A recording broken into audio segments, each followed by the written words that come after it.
Hi friends, நம்ம இன்றைக்கி பார்த்தீங்க அப்படின்னா டிஎஸ்சிஎம் போர்ட்டலில் புதுசாக பிஎஸ்என்எல் கொண்டு வந்திருக்கிற அப்டேட்டை தான் நம்ம பார்க்க போகிறோம். என்ன அப்டேட் அப்படின்னு பார்த்தீங்கன்னா, ஒவ்வொரு கஸ்டமர் புதுசாக ஆர்டர் போடலையும் சரி, இல்லை பழைய கஸ்டமரும் சரி, கஸ்டமருக்கு ஜியோ டேக்னு சொல்லி வருங்க. அதாவது கஸ்டமரோட லொக்கேஷனை வந்து நம்ம வந்து ஆர்டர் க்ளோஸ் பண்ணுறதுக்கு முன்னாடி நம்ம அப்டேட் பண்ணணும்.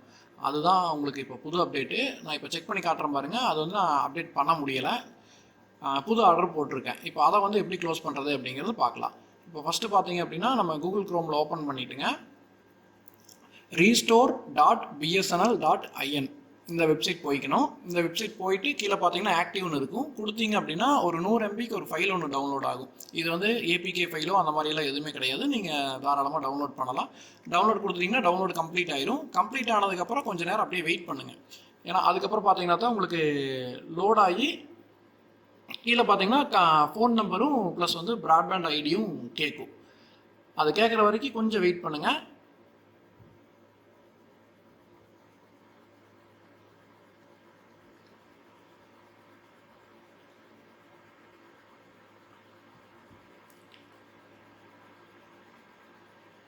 ஓகே, இப்போ கேட்குது பார்த்தீங்களா? கேட்டோன்னே பார்த்தீங்கன்னா அந்த கஸ்டமரோட லேண்ட்லைன் நம்பர் எஸ்டிடி கோடு போட்டு ஒரு ஐஃபோன் போட்டு லேண்ட்லைன் நம்பரை டைப் பண்ணிக்கங்க. அடுத்தது பார்த்தீங்கன்னா ப்ராட்பேண்ட் யூசர் நேம், அவங்களோட யூசர் நேம் பார்த்தீங்க அப்படின்னா அவங்களோட டிஎஸ்சிஎம் போர்ட்டல்லையே இருக்கும். அதை பார்த்து நீங்கள் அப்படியே டைப் பண்ணிக்கங்க.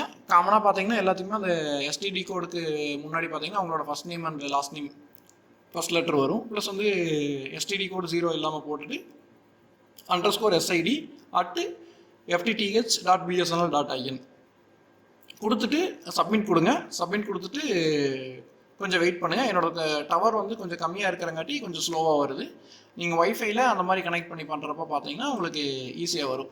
இது கம்ப்ளீட் பண்ணுறப்ப பார்த்தீங்கன்னா கம்பல்சரியாக வந்து நம்ம கஸ்டமர் லொக்கேஷனில் இருக்கணும். மோடமோட கான்ஃபிகரேஷன் பார்த்தீங்க அப்படின்னா நம்ம ஆல்ரெடி கம்ப்ளீட் பண்ணியிருக்கணுங்க. உங்களுக்கு மோடமோட கான்ஃபிகரேஷன் எப்படி பண்ணுறது, பிஎஸ்என்எல்ல என்ன மோடத்துக்கு எந்த மாதிரி பண்ணணும் அப்படிங்கிறது டீட்டெயில்ஸ் வேணும் அப்படின்னா கீழே கமெண்ட் பண்ணுங்கள். நான் அந்த என்ன ரவுட்டரோ அதுக்கு உண்டானது கான்ஃபிகரேஷன் நான் போடுறேன். அதுக்கப்புறம் பார்த்தீங்கன்னா உங்களுக்கு ஃபோன் நம்பர் கேட்குது பார்த்தீங்களா? அந்த இடத்துல ஃபோன் நம்பர் -4 போட்டு டைப் பண்ணிவிட்டு வெரிஃபை கொடுத்தீங்க அப்படின்னா இந்த கஸ்டமரோட டீட்டெயில்ஸு அந்த லேட்லாங் வருங்க. இந்த லேட்லாங் வர்றதுக்கு பார்த்தீங்க அப்படின்னா நம்ம கம்பல்சரியாக மொபைலில் லொக்கேஷன் ஆக்சஸ் வந்து எனேபிள் பண்ணி வச்சுருக்கணும். இப்போ இது வந்து பார்த்தீங்கன்னா ஒரு எம்டி ஒரு ஃபோட்டோ எடுத்துக்கிறேன். எம்டினா நான் ஆல்ரெடி கான்ஃபிகர் பண்ண ஃபோட்டோ தான் கஸ்டமர் எண்ணில். இப்போ அதை கொடுத்துட்டு நம்ம கன்ஃபார்ம் கொடுக்குறோம் அப்படின்னா இந்த மாதிரி லோடிங் வந்துட்டுங்க. அந்த ஃபோட்டோ வந்து நம்ம ஆர்டருக்கு அப்லோட் ஆயிரும். இந்த மாதிரி அப்லோட் சக்ஸஸ்ன்னு வந்துடும். அப்லோட் சக்ஸஸ் வந்ததுக்கு அப்புறம் நம்ம வந்து டிஎஸ்சிஎம் போர்ட்டலில் வந்து லாகின் பண்ணணும். இப்போ டிஎஸ்சிஎம் போர்ட்டலுக்கு நம்ம வெப்சைட் இருக்குது இல்லைங்களா? அந்த வெப்சைட்டுக்கு போயிட்டு நம்ம ஆப்ரேட்டர் ஐடி தான் லாகின் பண்ணணும். ஓனர் ஐடி லாகின் பண்ணக்கூடாது. ஓபிஆர் ஐடி லாகின் பண்ணினதுக்கப்புறம் இது வந்து கொஞ்சம் ஸ்லோவாக தான் வருதுங்க.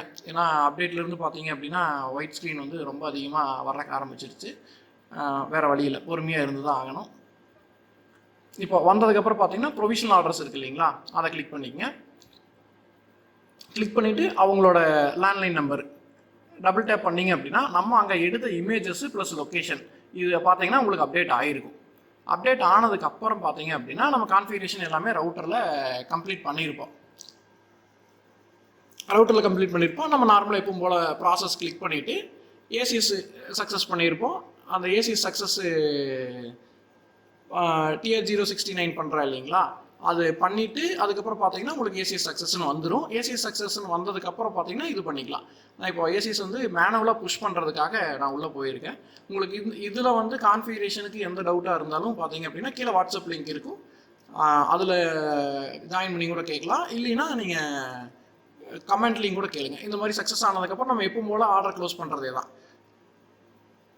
எல்லாமே கரெக்டாக இருக்கான்னு ஒரு டைம் செக் பண்ணிவிட்டு நான் எல்லாமே டைப் பண்ணி வச்சிட்டேன் முன்னாடியே. இதெல்லாம் நீங்கள் டைப் பண்ணுற மாதிரி தான் இருக்கும்.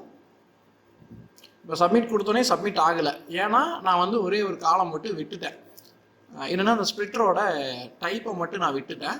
அந்த டைப்புக்காக பார்த்தீங்க அப்படின்னா நான் இப்போ மேலே எடுத்துகிட்டு போகிற பாருங்க. அந்த இடத்துல ரெட் பாக்ஸ் கார்டு பார்த்தீங்கன்னா ஸ்ப்ளிட்டர் டைப்பு 1:2 போட்டு சப்மிட் கொடுத்தீங்க அப்படின்னா லோடிங் ஆகிட்டு உங்களுக்கு ஆட்டோமேட்டிக்காக சக்ஸஸ்ன்னு வந்துடும். சக்ஸஸ்ன்னு வந்ததுக்கப்புறம் உடனே வந்து நம்ம ஸ்பீட் செக் பண்ணனா ப்ரௌஸ் ஆகிட்டு தான் இருக்கும். ஒரு 5 Mbps to 10 Mbps வந்து உங்களுக்கு இன்டர்நெட் அப்பாகி ஒர்க் ஆகிட்டு தான் இருக்கும். இல்லை உங்களுக்கு சுத்தமாக நெட்டே கிடைக்கல அப்படின்னாலும் ஒன்றும் பிரச்சனை இல்லை. இப்போ நான் செக் பண்ணி காட்டுறேன் பாருங்கள். ஸ்பீட் டெஸ்ட் போடுறேன், அப்படியே நின்றுக்கும், வராது, உங்களுக்கு எந்த இதுவுமே ஒர்க் ஆகாது. பார்த்தீங்கனாலே தெரியும், லோடிங்லேயே நின்றுருக்கு பார்த்தீங்களா. இந்தப்போ என்ன பண்ணணும்னா, நம்ம ஆல்ரெடி வந்து ரவுட்டர் வந்து லாகின் பண்ணி தான் வச்சுருக்கோம், ONT லாகின் பண்ணி தான் வச்சுருக்கோம். அதை வந்து ரீபூட் கொடுத்துருங்க.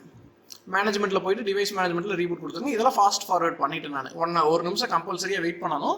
நான் வந்து வீடியோ லென்த் வந்து ரொம்ப லாங்காக போகும் அப்படிங்கிறதுக்கு வேண்டி ஃபாஸ்ட் ஃபார்வர்ட் பண்ணிட்டேன். கொடுத்துட்டு மறுபடியும் உள்ளே போய் பார்க்குறேன். லாகின் பண்ணிவிட்டு உங்களுக்கு ஃபஸ்ட் டைம் மட்டும் அந்த ஆர்டர் கம்ப்ளீட் பண்ணியிருக்கோம் இல்லைங்களா. ஆர்டர் கம்ப்ளீட் பண்ணி முடிச்சதுக்கப்புறம் நம்ம 1 or 2 minutes வெயிட் பண்ணணும். ஏன்னா ஃபஸ்ட் டைம் மட்டும் அப்போ ஆகிறதுக்கு கொஞ்சம் லேட் ஆகும். நான் இது வாய்ஸ் கான்ஃபிகரேஷனும் எல்லாமே கம்ப்ளீட் பண்ணிட்டேன். வாய்ஸ் வந்து உடனே அப் ஆகிக்கும், இது வந்து அப்போ ஆகிறதுக்கு லேட் ஆகும். இப்போ ஜஸ்ட் நான் வந்து ரிஃப்ரெஷ் தான் பண்ணிகிட்டு இருக்கேன். ஓகே, அப் ஆயிடுச்சு. இப்போ டைம் ரிஃப்ரெஷ் பண்ணுறேன். ஓகே, அப்போ ஆயிருக்கு பார்த்தீங்களா. ஐபி எல்லாமே அசைன் ஆயிருக்கு. இப்போ வந்து நான் ஸ்பீட் செக்குக்கு ஒரு டைமு டெஸ்ட் பண்ணுறதுக்கு ஒரு டைம் ரிஃப்ரெஷ் பண்ணுறேன். ரிஃப்ரெஷ் பண்ணிவிட்டு கோ கொடுக்குறேன் அப்படின்னா இப்போ வந்து உடனே நம்மளுக்கு கனெக்ட் ஆகும். இப்போ கஸ்டமர் எடுத்துருக்கிற பிளான் பார்த்தீங்க அப்படின்னா 499 + டேக்ஸு 60 Mbps அன்லிமிட்டெட் பிளான் தான் எடுத்திருக்காங்க. இப்போ 60 Mbps பார்த்தீங்கன்னா நம்மளுக்கு ஒரு 66க்கு மேலே வந்துட்டு இருக்கு டவுன்லோட் ஸ்பீடு. அதே மாதிரி அப்லோட் பார்த்தீங்க அப்படின்னா நம்மளுக்கு ஒரு 70 வரைக்கும், ஒரு 100 போயிட்டு திரும்பி கீழே வருது பார்த்தீங்களா. ஒரு 70க்கு எபோ இருக்கும், ஒரு 65 to 70 எபோ இருக்கும். பிஎஸ்என்எல்லை பொறுத்த வரைக்கும் பார்த்தீங்க அப்படின்னா டவுன்லோட் ஸ்பீட் அப்லோட் ஸ்பீடுக்கெல்லாம் குறையே கிடையாது. ஏன்னா அந்தளவுக்கு அவங்க சூப்பராக கொடுக்குறாங்க. இன்டர்நெட்டும் ஃபுல் அண்ட் ஃபுல் செக்யூராக இருக்கும். Okay friends, thank you, thanks for வாட்சிங்.